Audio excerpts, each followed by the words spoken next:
You don't always have to compress your guitars. In a lot of cases, compression is going to make guitars sound worse. Let me explain when and when not to use compression on guitars. So in a lot of cases, compression, the point is to even out the dynamics. Does this look like it needs to be evened out? These are heavily distorted electric guitars. Distortion is kind of like compression in a way. So why would you compress that? Compression's not only not going to do anything, it might wreck the sound by just adding unnecessary processing.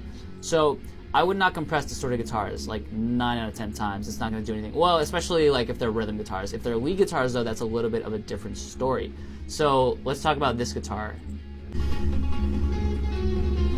So this guitar is different. You can tell that it has a lot of different notes that are kind of poking out. Some of the notes may not be all the same volume. So when would you compress guitars when not every note is the same volume? I've found that, when you kind of eliminate those dynamics somewhat and make it so that every note is the same volume without murdering the attack. So the attack is not incredibly fast.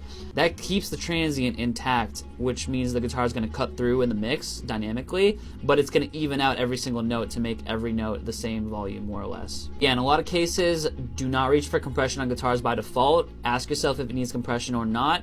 In some cases, it will just need multi-band compression to smooth out the mid-range. Follow for more tips, DM for coaching, mixing, or production.